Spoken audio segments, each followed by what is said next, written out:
You know what? That's awesome. That's so good that they were able to persevere and just keep fighting, keep battling, not make a silly mistake. Because, if you think it through, if they had missed a return to serve, game over. If they had missed an easy fourth, game over.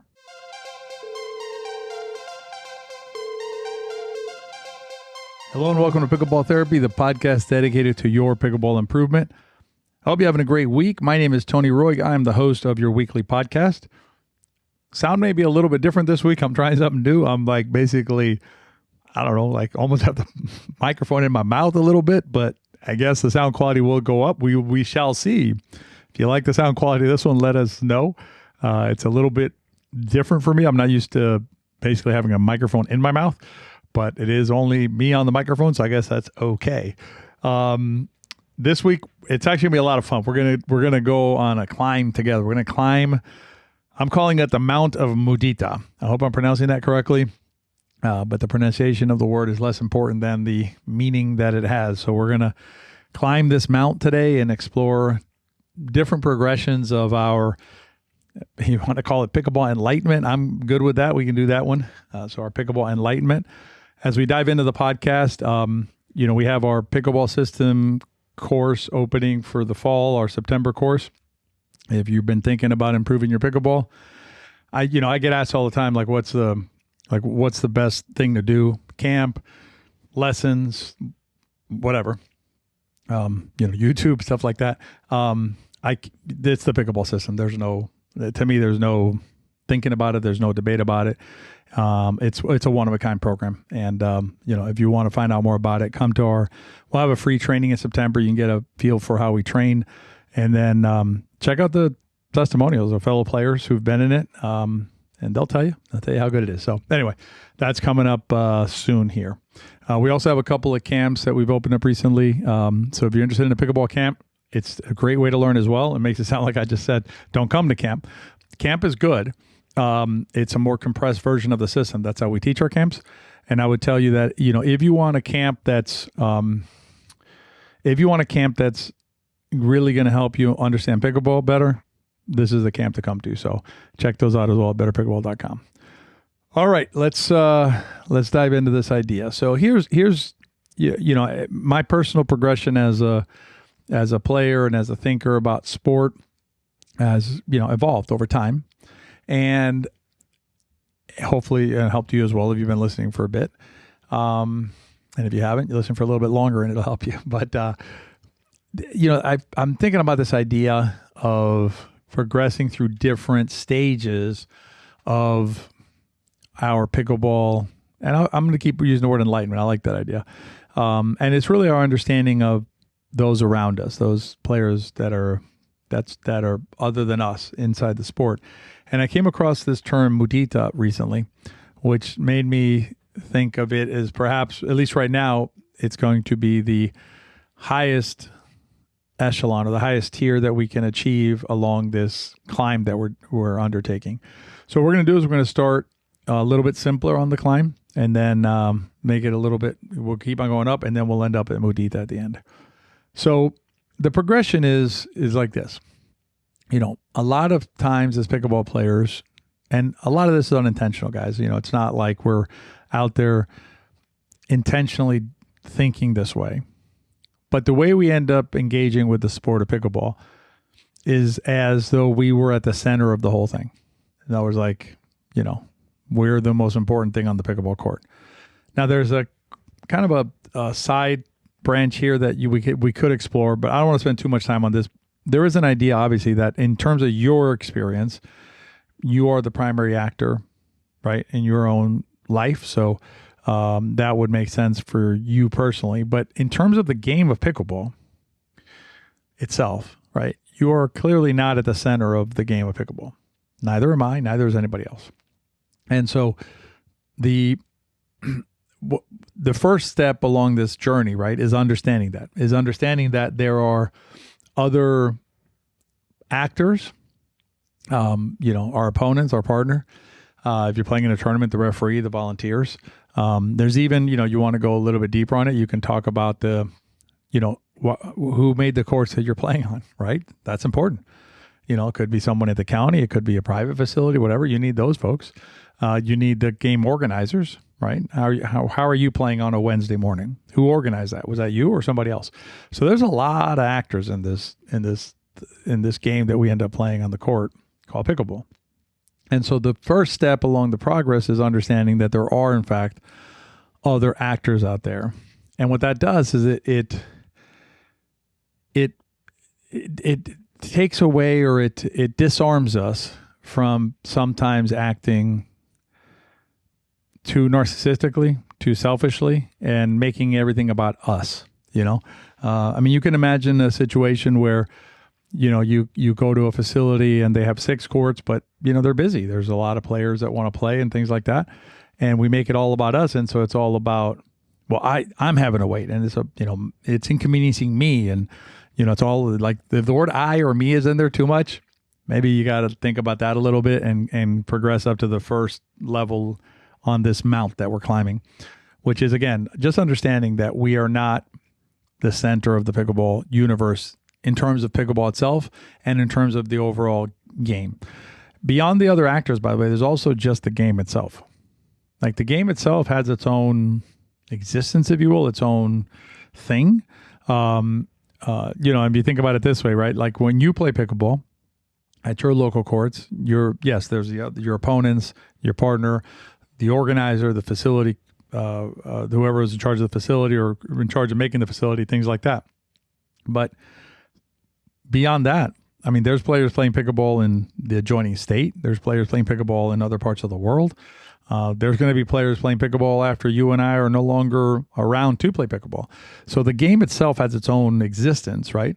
And understanding that also is also a way to kind of think, get beyond ourselves, right? Extend our thinking beyond just ourselves. And the story that I like to share here, I probably shared it recently, but I'm going to share it again, is the story of Rafael Nadal, one of the greatest tennis players of all time, brushing his own courts after practice, the clay courts, by himself, by hand. And the reason he does that is because he's not bigger than the game, and it keeps him humble, right? It keeps him connected, grounded, if you will. So level 1 of the mount that we're climbing, the Mount of Mudita, is this understanding that we're not at the center. The next tier, the next level that we can get to along this climb is the idea of Sonder. So I've talked about it before in a prior podcast, but basically Sonder is the idea that it's the realization that others around you are living their own lives, right? So it's a certain amount of empathy, but it's really just it's more like a respect of others, right? It's the idea that you want to live your life the best you can, and that's perfectly fine, right? That no one's gonna judge you for that, because you have Sonder as well, right? You're entitled to it. But so do they, right? So does your partner. So do your opponent. So does the other players waiting, things like that. And an example here would be like your partner. And maybe this isn't you directly, but you probably witnessed it, where you have, a player misses a shot, even an easy one, and their partner gets all over them, right? Makes them feel less than as a player. Obviously that's not cool. That's not something we should do. But Sonder, I think, helps us really kind of crystallizes that idea. And the idea, again, is that the player who missed the shot, they're entitled to live the life that they're leading the way they're leading it, right? And we are not... we're allowed is, I'm going to probably end up with allowed anyway, but we don't have the authority or the right to negatively impact the life of another human being, the same way that they don't have the ability to, they should not negatively impact our life, right? It's the old do unto others idea. But the beautiful thing about Sonder is, like, do unto others is a fine rule, the golden rule, right? But I would submit the kind of the limitation with do unto others is that the reason you're not doing unto others is because of this rule, right? That, okay, I'm not supposed to do unto you except as you would do unto me. Sonder takes it a little bit further, which is you actually realize that this other person has their own path, their own right to their existence, and the and the way that they're choosing to experience that existence. Okay, so that's level 2. So level 1 again is we're not the center of the universe. We remove that obstacle to ourselves. And level 2, now we're in Sonder, which is where we're respecting others' ability to lead their lives. Now we get to Mudita. We get to the height of enlightenment, and I guess it's appropriate that it's a Hindu word, I believe, but it's a Mudita is the idea. Is the when you have Mudita, it's having feelings of happiness for the success of others. Now we've gone next level, right? And I'm going to tie it into a game in a second, right? The different pieces, but just think about that for a second, right? It's you actually being happy because somebody else succeeded. Your opponents in some cases, right? Or in all cases, if you're in Mudita land, right? If you're up at that higher echelon of awareness and enlightenment. And so when you think about it applied to our game specifically, kind of work through it a little bit. You start from the premise that, and let's use a common example that we use on this podcast, because I think it really, it gives us a nice, a good playground to have this conversation, which is, the game that we're up, 10-8 and we lose 12-10. So the first level would be we come off the court and we tell our partner, if I had played better, we would have won that, right? There, what we're doing is we're making it about ourselves, right? If I had played better, we would have won that. So I guess in that scenario, I am completely in charge of everything that happens in the universe, because all I have to do is just play better and I win. In other words, my opponents have no role to play. My partner has no role. It's just I need to play better and I win. Very self-centered, very narcissistic. And I'm not trying to be critical of anybody if you've thought that recently, but I think if you process it a little bit, you'll understand that first of all, it's not accurate. And second of all, it'll hold you back, right? Because you're assigning yourself way too much power in the universe. So that's the first level. And then the next level would be understanding, not being happy about it, but understanding that the fact that you were able to get to 10-8, good on you, right? You're entitled to play as hard as you can and score points and stuff, right? But that does not preclude your opponents then from also getting to 10, just like you, right? Why are you entitled to 10 and they're not entitled to 10? And then from there, it just became a game to 2, right? To win by 2. Think about it for a second. You were up 10-8. The only way they can beat you 12-10 is first, they need to get to 10 first. They need to get to 10 and tie you. That's the first step. Then someone's going to get to 11 and maybe 12 or keep on going, whatever. But the point is, you got to 10. Why can't they get to 10? What is it about them that doesn't allow them to get to 10? That's a Sonder concept. The realization that others are entitled to walk their paths, just like you're entitled to walk your path. If you can get to 10, why can't they? So that's the second tier. And then the third tier, right, the enlightenment tier, the Mudita level, if you will, is, you know what? That's awesome. That's so good that they were able to persevere, right? That they were able to be down 8-10 and just keep fighting, keep battling, not make a silly mistake. Because, if you think it through, if they had missed a return to serve, game over. If they had missed an easy fourth, game over, right? You would have won because that would have been a point for you. So they had to play good on the return side.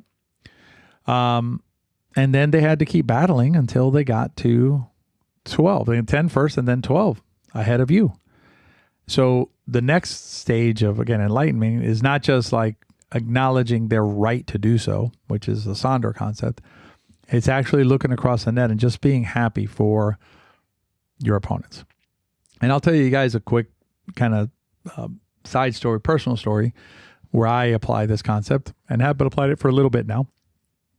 Think of one of those rallies where there's like a really good hustle by your opponent.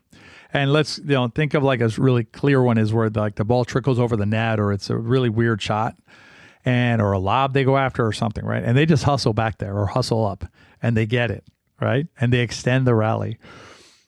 What I've been doing in those situations in my mind is I'm rooting for them. Now, I want to be absolutely clear. I am not giving them the point. Okay, I'm not like just dumping the ball into the net and going, "Oh, nice shot. We're gonna hustle." I'm fighting. I'm scrapping. I'm scraping. I'm doing the best that I can, just like I would normally. But I will tell you that I've gotten to a place where maybe it's a little Mudita in me now, where I'm actually rooting for them to win that rally because of the work they put in. So maybe try and find those moments, right? Where or maybe you're smashing balls at your opponents and they're just digging everything. And maybe there's a part of you that can go, wow, that's so cool. They're working so hard. They're doing such a good job. And part of me wishes that hopes that they prevail in this rally here. Again, I'm not going to give it to them, but I hope they prevail. So anyway, that's Mudita. That's the idea. And, it's going to be difficult if you haven't started climbing this mount yet to go base to Mudita. Think of it like Mount Everest. They have like those base camps and stuff like that. It's similar. First get to the base camp of you're not the center of the universe. Then get to the base camp of they're entitled to whatever they got, they're entitled to their 10, they're entitled to their 12. You don't have to be happy about it at the next base camp. And then if you want to go all the way up into the cloud level and see really what's going on in the valley, you can keep climbing and get to Mudita. So anyway, hope you enjoyed that. I enjoyed this podcast. If you probably heard my voice, really like the way that the concepts fit together. And I don't know, it's a really good concept and hopefully something that you can bring into your game, when you're ready for it. So I hope you enjoyed this week's podcast. As always, if you have a minute to rate and review it, really appreciate you doing that. And if you enjoyed the podcast, please share it with your friends. Remember, if you enjoyed this podcast, reasonable chance they might as well. I hope you have a great week, and I'll see you in the next episode of Pickleball Therapy. Be well.